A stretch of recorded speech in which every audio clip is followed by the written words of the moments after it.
Autistic children have no knowledge of fear. That's why a swimming pool is such a dangerous place. For that reason, a swimming program has been started to teach survival skills to the children from the autistic school in Wickham. Chief Executive of Lingard Hospital, where the lessons are held each Tuesday, Terry Keegan. As you probably understand, autistic children find it hard to relate to their surroundings. It's one of the marks of their autism. And they're so much at risk in terms of swimming, unless they can learn to cope with a swimming pool, that it's been a tremendous benefit to them. Not only because they learn to swim and add to their survival techniques, but also because they learn that they can in fact face difficult situations and have fun doing it. And that then carries over into helping them learn other things as well. 9-year-old Patrick screamed when he first started his water survival lessons. The unfamiliar surroundings sent him into panic, but he's left all that behind him now and is quite capable of keeping himself afloat. Like many other autistic children, he has another disability, cerebral palsy, but he's managed not to allow it to hinder him.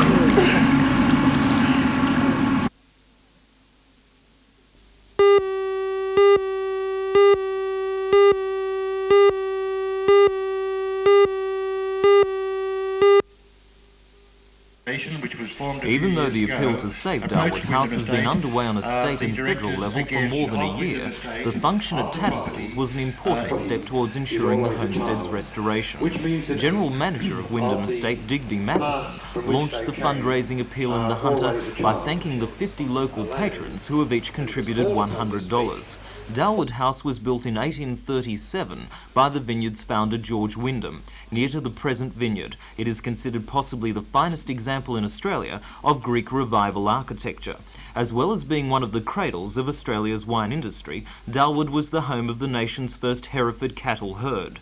Chairman of the Hunter Appeal, Milton Morris, said $770,000 of the $1 million needed has so far been raised, with $120,000 of that already spent on restoration. He said much of the rest of the money needed will have to come from the Hunter, but he is confident it can be raised. As at today, we have promises and assistance to come from, say, the Heritage Council, the National Trust and so on, aggregating about $770,000. So we've got $230,000 to raise in the Hunter, in the metropolitan area and from the Wyndham descendants, and I think we're going to do it.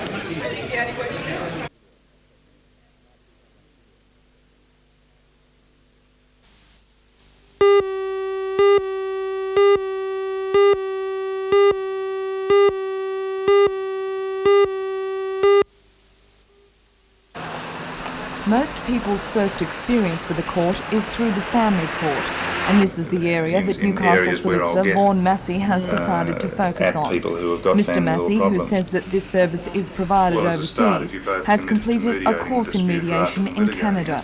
He says the reason solicitors often don't succeed in obtaining a speedy settlement is that by nature they're trying to protect their clients' interests.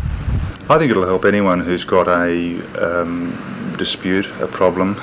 It could be a neighbourhood dispute, a family law dispute, a commercial dispute, anywhere where people are in conflict and there's a potential for them to go to court.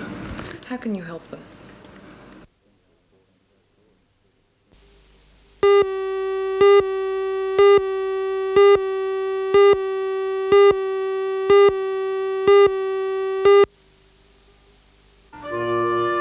Only a little imagination was required to transport last night's audience back 2 centuries, to the days when chamber music was the staple fare. Seated amidst the mirrors and marble of Michelangelo's at Hamilton, the players, a string quartet and a wind quartet, made their debut. The ensemble is the backbone of the Hunter Orchestra, a group of resident musicians who, between seasons, play chamber music and perform at functions such as weddings and parties. The 8-player ensemble breaks down into smaller groups depending on the occasion and the works being performed.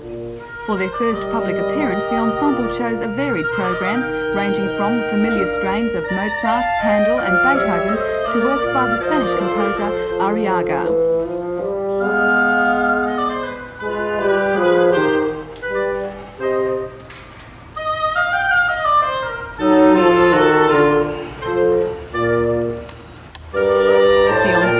Perform perform again publicly in early June with a Baroque concert in Newcastle Cathedral.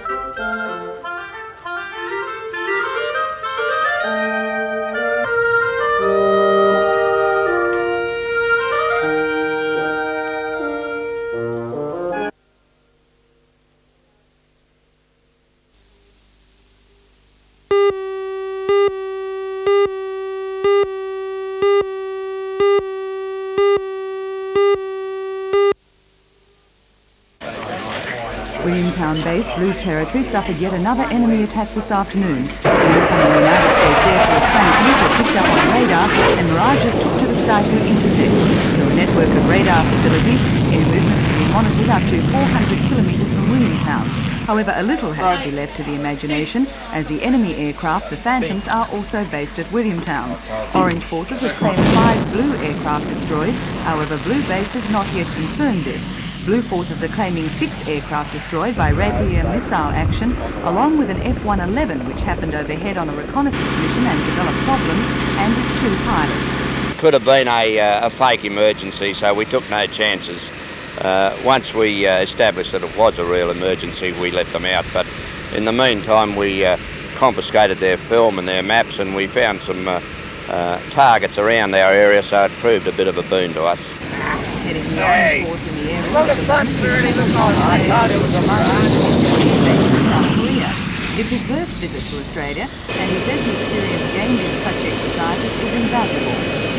The most important part is for us to get together and exercise our interoperability between the two nations and be able to actually get up in the air and tear and compare tactics and fly against one another and with one another, which is more important.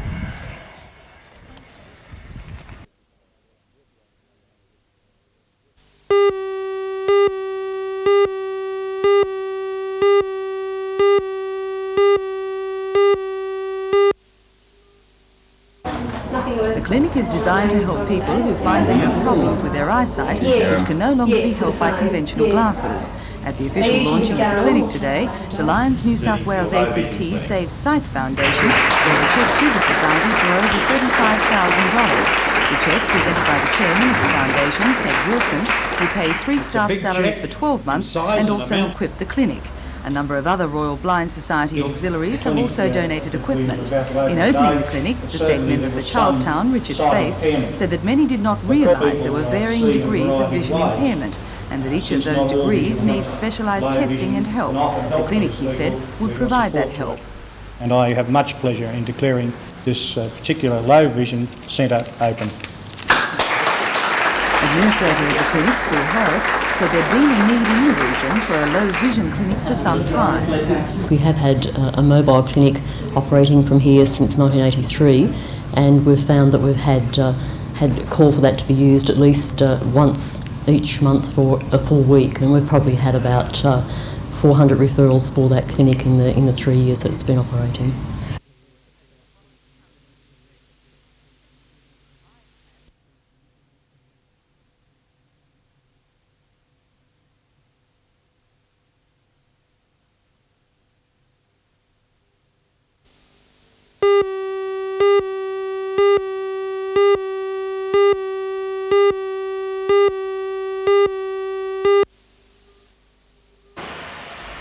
The fire broke out at Eng's store in Cardiff Road, Wallsend, shortly after 1 o'clock this morning. Police believe it originated in a storage section at the side of the shop and near where the burnt-out shell of the delivery van stood this morning. The shop's owner was woken by banging noises and the flames from the storage area. He tried to extinguish the blaze, but after his attempts failed, he fled the house with his wife and 4 children, and all escaped injury. By the time firemen arrived from Wallsend and Cardiff stations, the shop and living area at the rear were well alight. Efforts to save the building and its contents were in vain, and all that was left today was the burnt-out shells of the delivery van, the living area and the shop. This morning, scientific police began the task of trying to establish the cause of the blaze. They say it could take several days, and at this stage they're still investigating the possibility of suspicious circumstances.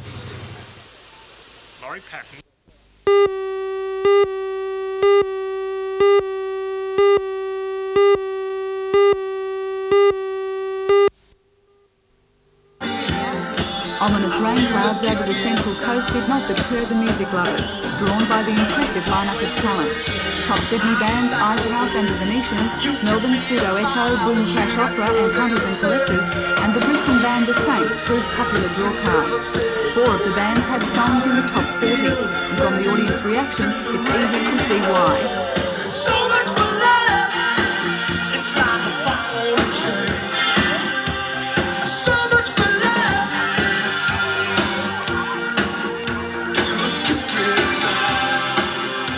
Meanwhile, at Newcastle's King Edward Park, hundreds of young people danced away the afternoon at an open-air concert staged by the Commonwealth Employment Service.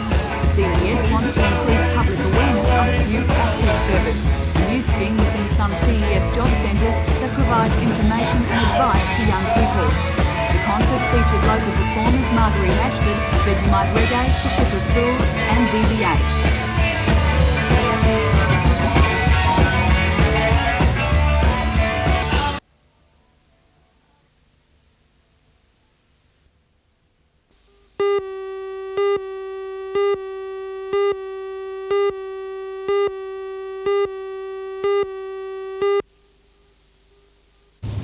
The black briefcase was found at midday by police returning from patrol. Following the Russell Street bombing in Victoria, police were taking no chances, and the police station and nearby residents were evacuated. Traffic was diverted, and an army bomb disposal expert was flown in from Sydney. Donning protective clothing, he x-rayed the case and dragged it into the open using a string. The case was carefully unlatched, but there was no explosion. Police found only a dozen stopwatches, which they believe were lost and handed in to police by some well-meaning person. Breathe easy.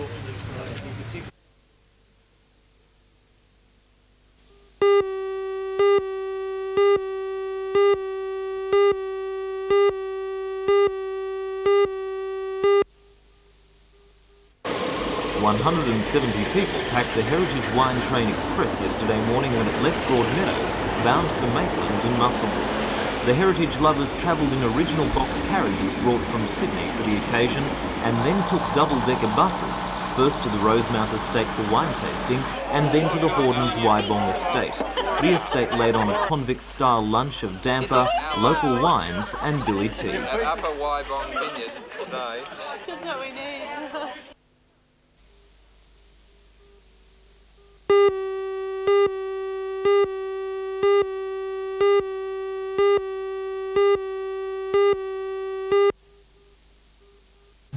To the dismay of environmentalists and local residents, the amount of rubbish dumped in the Glenrock Reserve has increased greatly in recent months. Some say because the Lake Macquarie Council has imposed dumping fees at the nearby Redhead garbage dump.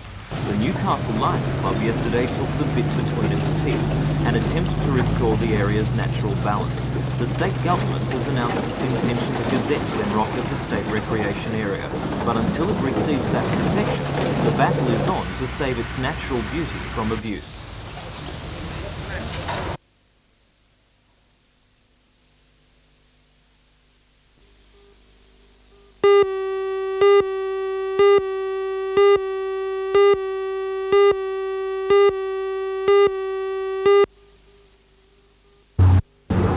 Today, members of the Newcastle Police Force met at the annual district conference to discuss the running and future plans of the blue light discos.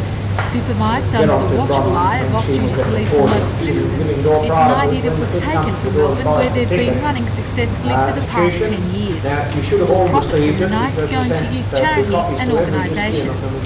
According to Chairman of the State Coordinating Committee, Inspector Reg Doughton, some minor problems have yet to be solved. First of all, getting the young people to adapt to the strict supervision. We have other discos operating in an area where the supervision is not so strict. The kids tend to resent strict discipline. However, that is a proviso for them to attend blue light, and I would say that in 1985 over 750,000 kids attended blue light, so we must be doing something right.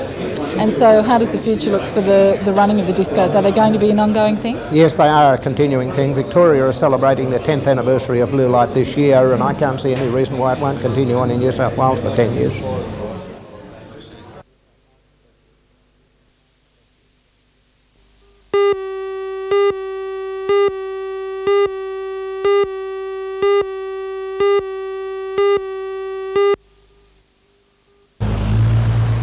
The all-day seminar at City Hall, simply titled Disabled People and the Law, attracted a good response from local people who are either themselves disabled or involved in helping disabled people. It covered a range of legal topics, from guardianship to consumer protection to anti-discrimination and equal opportunities. While the seminar was organised by the New South Wales Institute for Deaf and Blind Children, today was aimed at disabled people in general. Speakers were mostly local legal experts, with one speaker also from the Department of Consumer Affairs. Today's seminar was aimed at giving disabled people a clearer understanding of the law as it affects them. I think they'll be more aware of where they can go if they want help. As far as consumer affairs and those sorts of things are concerned, they'll also be more informed. So do you think there is a need for people, do you think there's a general lack of understanding possibly in this area with disabled people? Definitely, that's why we've held the seminar today. We felt there was a real vacuum as far as information and education in the community was concerned.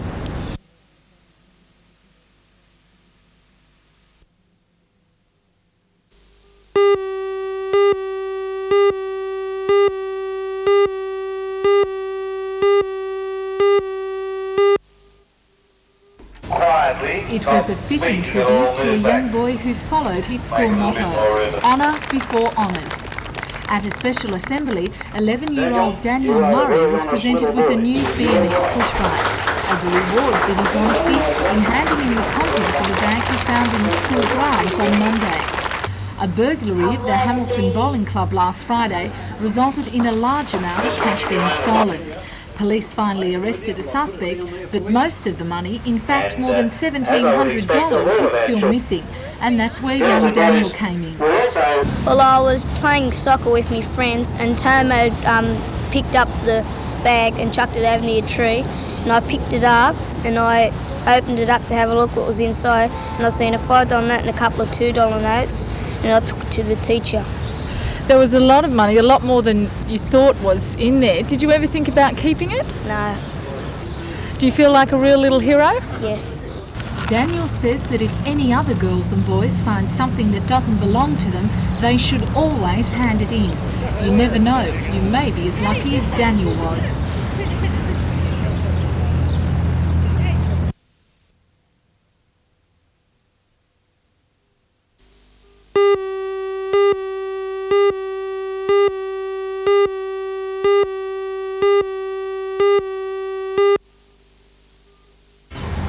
Just when you thought the age of heroes was dead and buried, young Daniel Murray is upholding the tradition.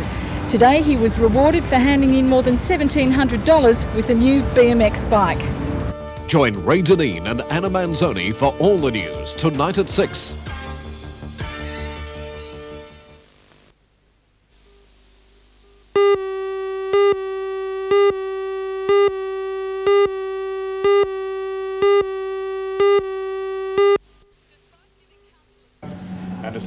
As the miners return to work after a 7-day stoppage, Peko Wallsend management asked them to sign an agreement to drop any further strike action and accept the Coal Industry Tribunal's ruling on their disputed log of claims. The miners refused and headed home. We've never been asked to sign a document like this before. We don't intend to and never will. Any document like this in the Northern District will be fought to the bitter end. General Manager of Peko Wallsend's mining division in the Hunter, Argo Carew, justified the actions, saying in the current dispute, the company had to protect its valuable export contracts. Since the 13th of December, we have had only 3 days where we have, when we have reached the normal level of production. And as a result of that, it's quite obvious that we cannot continue in the current dispute without doing something on our behalf. But he denies the move was blatantly provocative and at odds with the Coal Association's attempt to resolve the dispute. I don't believe that our move should be seen at all as being provocative. It was not a move taken lightly. We believe that had our employers resumed, we would have in fact assisted in the settlement of the dispute. Meantime, Rod Harrison from the Australian Coal Association says the national stoppage will affect the hearing of the dispute in the Coal Industry Tribunal. It's clear that the mine workers' leaders are not prepared to put their case to an arbitrator. They're seeking to use other events as a smokescreen to hide behind their responsibilities to put their case forward in the proper industrial relations forum. Tomorrow, the Coal Industry Tribunal will hear an application by the Coal Association to have bans and limitations lifted to allow Friday's tribunal hearing to go ahead. The industry predicts $20 million a day will be lost in coal export revenue. And on the eve of a further 6-day nationwide stoppage, the dispute over the miners' log of claims looks far from settled.